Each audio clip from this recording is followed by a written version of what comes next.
Oh, hey, Raynard, did you hear that there's a sequel to Chicken Run coming out? Oh, that's awesome. I love that movie. Huh. Yeah, that's kind of weird. I didn't think you'd be allowed to watch it. What? Why? Well, you know what they say about a fox in a hen house. I'm gonna slap you. Cock-a-doodle-doo! Bok Bok Mother Cluckers, Aardman Animation returns to the world of Chicken Run with Dawn of the Nugget, a follow-up to the happy ending of the first movie. But it turns out there's trouble in paradise. Ginger and Rocky's young chick Molly wants to explore the world, not knowing the horrors of humanity lingering just beyond their little island. Taking after her headstrong mother, Molly goes off on her own, running into foes both new and familiar. Last time they had to break out of a chicken farm, but now they're going to have to break in. So here we are again, 23 years later, I think it is, when, I don't want to think about how long it's been. The march of time slows for no man or goat or fox. It's cruel and relentless. But yeah, so we're back with another Chicken Run movie.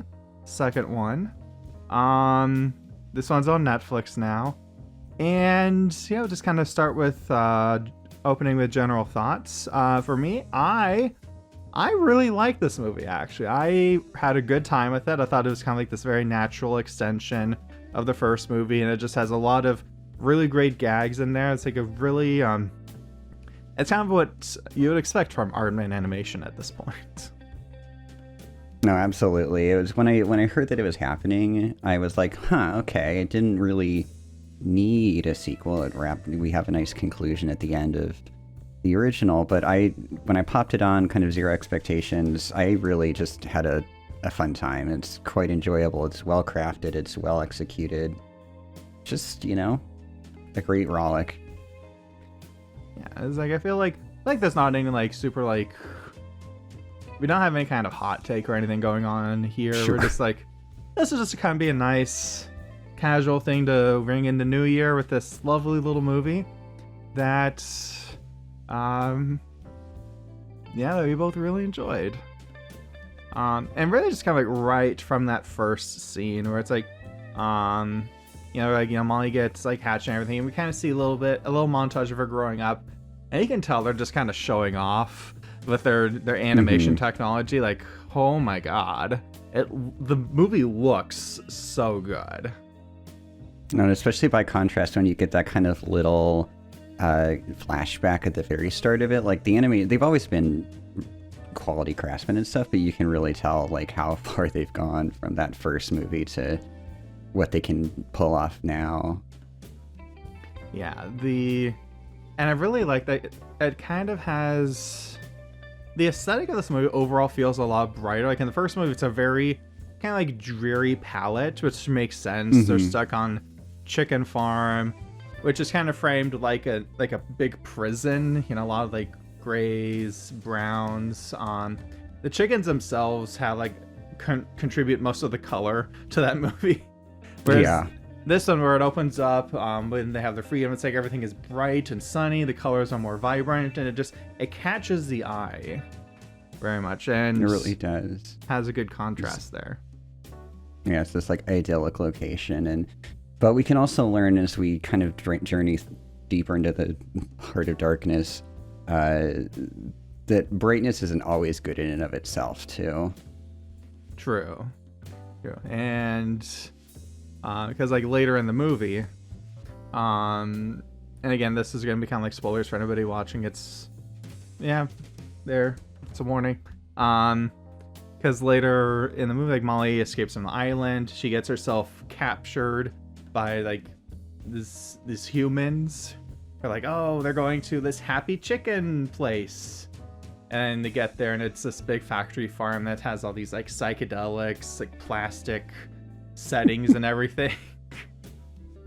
And it's it's a very distinct departure from the aesthetic of the first movie, but in a way that feels unsettling in its own way.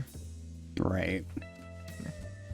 And honestly, I really like that they did, because in some ways they do, because it would have been easy to just kind of do like a simple retread of the first movie. And this one, it does follow in those same footsteps, but it does enough different that it still feel like it's fresh. It's like, okay, this is still it's enough of its own thing to warrant its own existence, if that makes sense. It's definitely, it's not like mind-shatteringly like novel material like you're saying. It's more of a reversal like of the original that they're breaking in now, which is, you know, something that's an easy kind of option for a sequel. And then as we kind of dig in more into Molly and her parents, like that like parent-child relationship and the arc that takes is, again, like I would say like fairly common for like family movies as far as like a story structure. But again, like that kind of like trope or structure like exists for a reason, and if it's executed with, you know, sincerity and fun like it is here, I think it's perfectly fine to kind of take those little elements and make your new story with them. Right.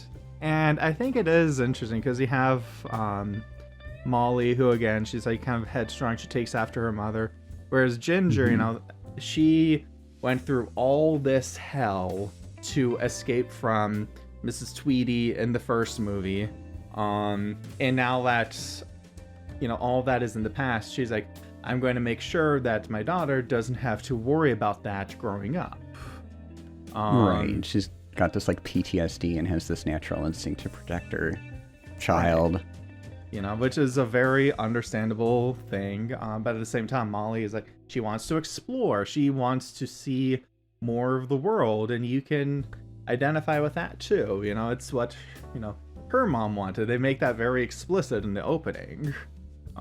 She wants freedom. And over the course of the movie, they realize, hey, maybe we both kind of have a point. Maybe we can meet somewhere in the middle. Again, nothing like super groundbreaking, but it's done solidly enough, sincerely enough. They're like, yeah, I buy this. Because really what sells this movie to me is that it's just a very funny movie. Oh yeah, no, this is all like just how can we come up with like a gag every second, you know? And I think that like the movie makers, like that's what, I mean, they want to tell a fun story, but like that's what they're really here for, is like what preposterous situations can we dream up, and like how can we like come up with fun ways to kind of like resolve that in an unexpected sense. Like, and so the movie is pretty quick to kind of get on the road. Like we introduce, you know, they're in their kind of created paradise. Things are starting to change in the outside world. You know, Ginger's desire to protect her daughter backfires immediately, and then we're kind of like, all right, we have our mission, like let's get to the goofs.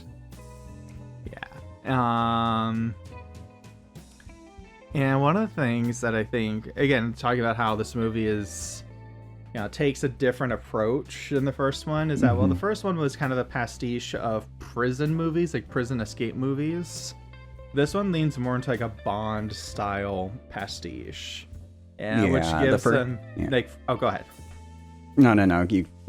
No, I was gonna say, because that gives them fresh material, because with the first movie, again, it's like, okay, so we did all this stuff about like prisons, things like that. Now they get to go into a different field, and they mine that for all it's worth.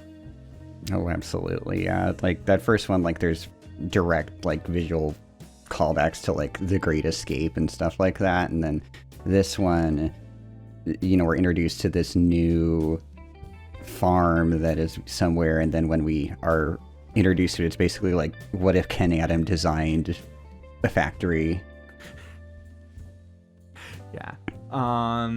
Because just like on the outside defenses have these things that are like just so over the top. You're just like, what the hell kind of chicken farm is this? Yeah.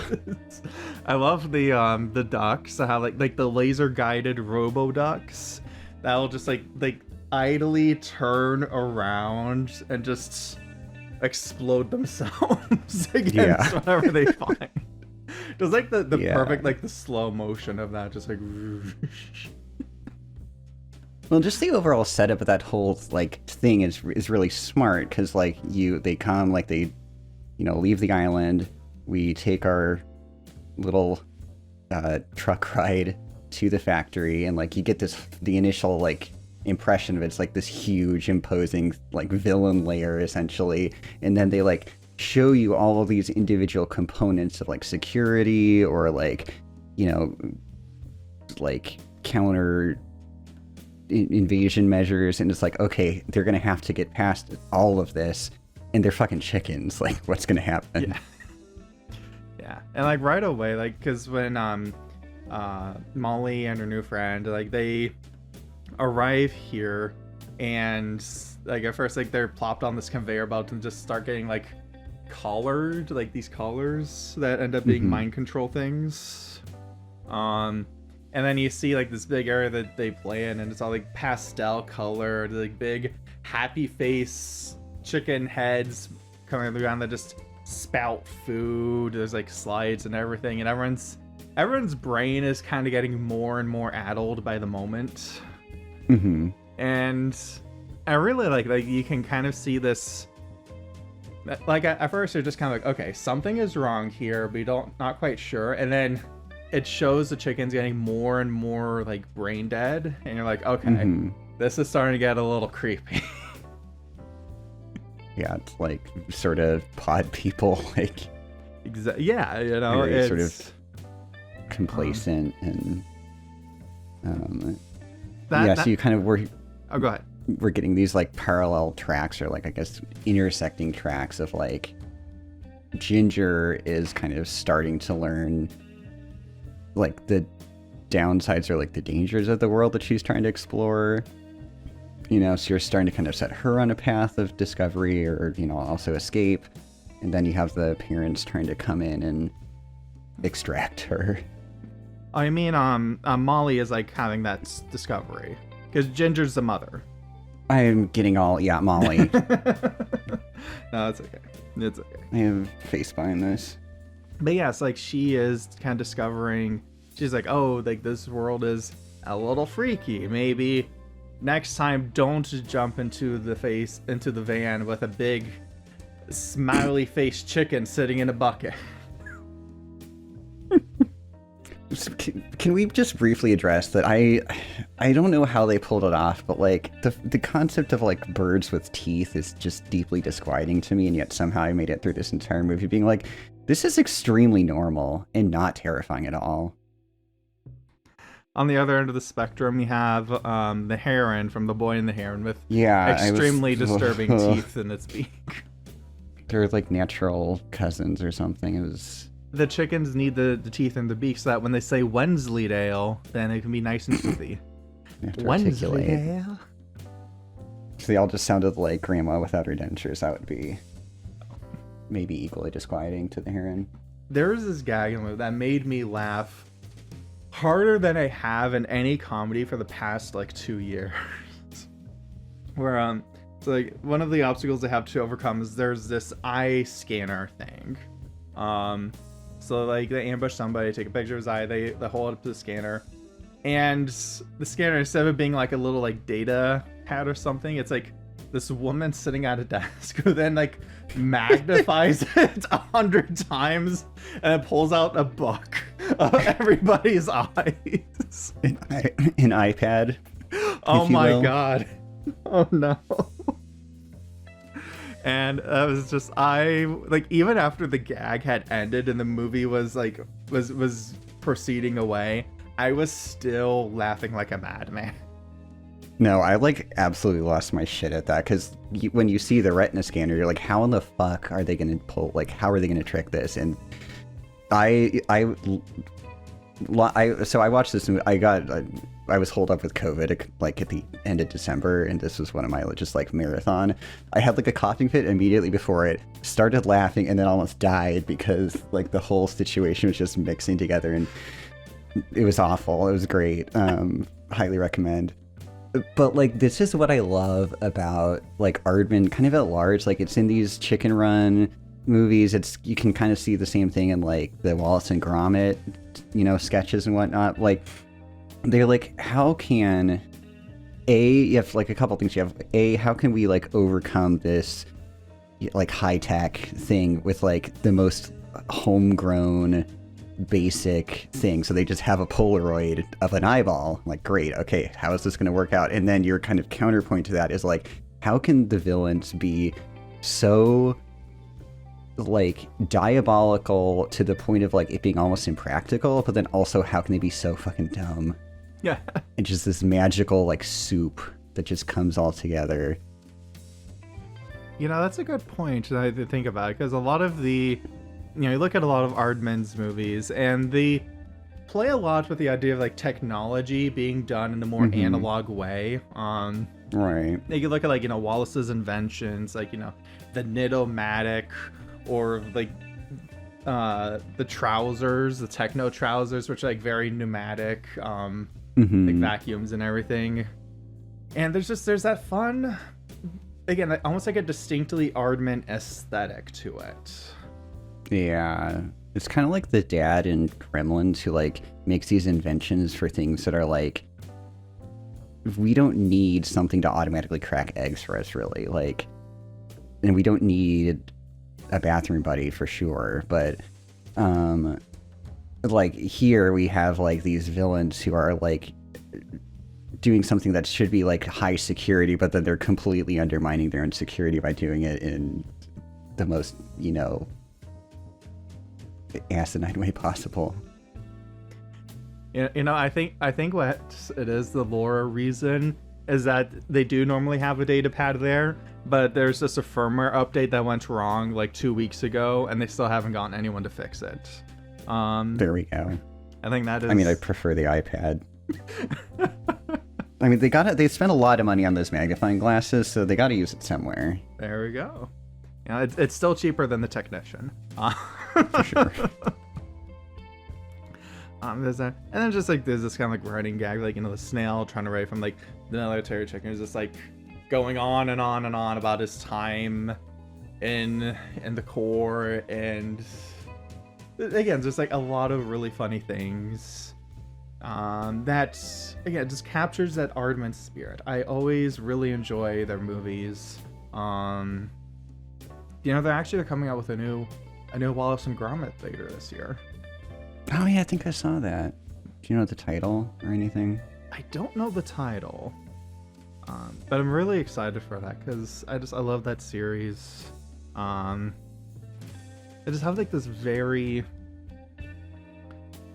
the sense to me that's like, I want to say like whimsical, but there's still like a little bit of like that edge to them. That was actually one of my fears with this movie, because with it coming out, you know, in 2022, because like in the year 2000, there was still that thing of like, oh, like you could put some darker stuff in a kid's movie, like the first Chicken Run, like in the opening, one of the chickens gets decapitated on the screen, right? Yeah. I mean, not like on the screen, but like you see like the shadow and everything, you hear the thunk, and it's like oh shit. I think, like, you know, this is real. And here I was like, I was worried that they weren't going to do that, but oh, they did not let me down. Yeah, because they're like, oh, we can use, you know, we've made this giant chicken nuggetizing machine, and they just use a collar to make one. The chickens are like, I've won the lottery. Everyone's like, yay, woo, you won. And then the chicken like goes up with this like little like fanfare and everything. They go through like this little like plastic door, and they just hear you're like, oh my god. It was like when the cat gets to go to the Heaviside layer at the end of that fucking musical. I'm gonna bring up cats as much as possible, I've decided.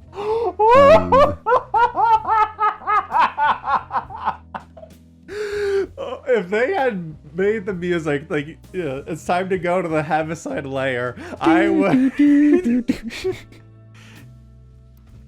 But like, yeah, it's a very elaborate production, and then it ends in horror. Yeah, I was just like, oh man. So they kept that in there, because I was honestly like, oh my god, are they about to make a chicken like kill themselves? And then you just hear the grinding, and then like a moment later, you hear this little ding, and then this bucket of like steaming hot chicken nuggets comes out from the wall, and you're like, oh my god. But who could be dastardly enough to create such a horrible place? Not even the Colonel could do this. The Colonel quakes in his boots as Mrs. Tweedy somehow returns. I adored her entrance. Like, again, like diabolical to the point of being impractical. Like, that staircase is so long. I know. It's and like she's all, yeah. No, go ahead. I'm just saying, and then she's all like kind of in keeping with this whole Bond thing. Is like she's got all like Dr. Note up. She's got the like Nehru collar, and it's all kind of slick rather than being kind of more like farmhouse lady or whatever. I like to think that for the staircase, like that big entrance she does, where it's like where the audience is like, oh, like it's her. I like to think she just makes that entrance to everybody who comes and visits her at the laboratory. Oh, she just does that every morning, absolutely, and she like makes everyone wait for her. She's like doesn't even like she comes in the main entrance. She goes all the way up the stairs, makes everyone come in, and then goes all the way back down the stairs.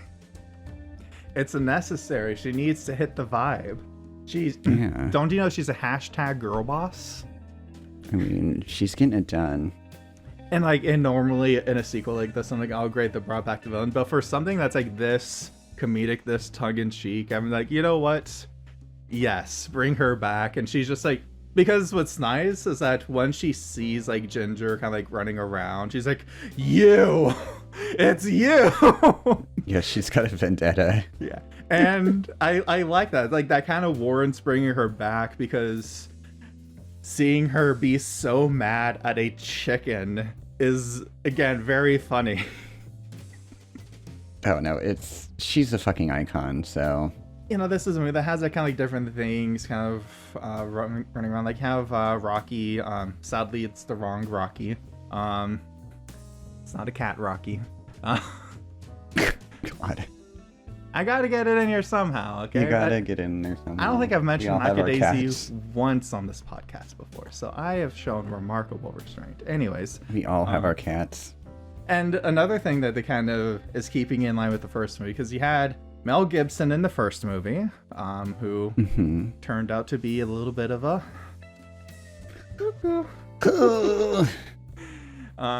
So they replaced him in this one with Zachary Levi, who is mouth noises. Yeah. Maybe it's just a character. Maybe this is just playing this guy to like... people. But so he pops in, and he kind of gets on the inside before everyone else, kind of blundering his way inside, just setting off all the defenses before he's sucked in. So like he has his own thing going. You have Ginger and the rest of the hens like trying to get their way inside. You have Molly, who's trying to be like, what the heck is going on? I have to get out of here. And the movie's able to pretty well balance everything, I would say. Because when you split up on these different plot threads, you threaten to like set things out of balance, but they navigated that pretty well. Yeah, I think that it does a really good job of kind of like jumping back and forth. Like it'll find an exciting little predicament to get somebody in, and then kind of let's check in on the next person. But like they do a good job of like creating like a memorable like little kernel you can go to. Like so the hen squad like knit the one security guard into like a body sock or something. I don't even know what to call it. And so like there's that, you're like, where's this gonna go? Because you see the thread starting to come loose, and then okay, we're jumping over here. So they do a very good job of like simple, like clear kind of escalation of stakes, and then you take a little breather every once in a while by going back to Fowler and just listening to him talk about like the war or whatever. As the snail is still slowly trying to get away. Snail, that poor snail. That snail suffered the most in this movie, even more than Truly. Than the chicken that was hypnotized into a bucket. Oblivion. I think what kind of elevates this movie is that even though it still has this humor and everything, it still keeps the stakes up. Like, you can see Mrs. Tweedy's like, oh, like, you know, they're in there, is like, just dump the whole thing and grind them up. So, like, you know, she's still, you know, even for this movie that's like kind of largely a farce in a way, I guess you could say it. Yeah, like a pastiche. Yeah, it's like, you know, it's still very much a silly kind of movie. It kind of knows it, but it still knows what to take seriously, because they're still like, oh, Mrs. Tweedy, like, she's still bad news. She's like, she gets her hands on these folks, like, they're goners. Like, she gets like Ginger like strapped down, and even though Ginger resists like really well, like, she still manages to get the hypnosis on her, and so they're like, oh god. But yeah, like, so the movie just knows really well what to make fun of and what to give the proper gravity to. That's something that not a lot of films like this manage to balance out. Yeah, I think you could kind of analogize it to, like, I mean, there's also some kind of Mission Impossible in there at points, but, like, I think this is more like, I don't, like a Roger Moore era Bond movie. I mean, the, like, visual gags are a little bit more like Connery or something, but, like, whereas with Chicken Run, the OG movie, you start with killing a chicken in a very, like, not graphic manner, but a very, like, shocking way, because it's a prison movie and there are, like, this is like life and death thing. Whereas here, since we're doing this sort of, you know, spy action thing, like, the Roger Moore movies, like, have, you know, stakes, like the world's gonna get nuked or whatever, but, like, it knows there's, like, a little twinkle in its eye. And here, you know, like, when Ginger's getting tortured, her little torture meter goes to 11, because of course it does. And the, you know, the Nugget device is shocking, but it's so over the top that it becomes silly again, you know. So again, it's kind of in keeping with what it's sort of poking fun at, but in a loving way. It's always fun. It's always engaging enough that, like, you're like, yes, I want to keep going, but you're always having fun with it. And I think that's exactly what I would be hoping for with a movie like this, you know. And again, you still have that emotional core where it's like, oh, finding middle ground between parents and kids. Again, nothing super groundbreaking, but definitely a worthy follow-up, I would say. To the original. As in the end, they defeat Mrs. Tweedy again. Now maybe next time she's gonna come back with a giant laser being shot into the sky. There we go. With a horde of robots. Gonna terraform the world to make it a chicken factory. There we go. But yeah, so they go back to the little island, and once again, peace on Earth. They save all the other chickens. And again, like, with this ending, this climax, because again, you're like, Ginger's facing off against, again, like, Miss Tweedy on the big railing over the giant. Okay, for a second, I thought they were going to put her through the grinder. I thought that's what they were going to do. I was wondering if that's where it was heading. I have to say, for a split second, I was like, wait a minute. I legitimately thought there'd be like little, like, Tweedy nuggets coming out. I was like, oh my god. That's what I thought. Prepared for this. I was like, but no, or, like, you know, like her little, like, suit or whatever. Yeah. If they had the guts to do that, it would have been like, oh my Jesus god. Christ. But no, she just gets battered. She gets a little fried, you know, like, you know, skin melting. You can walk that off.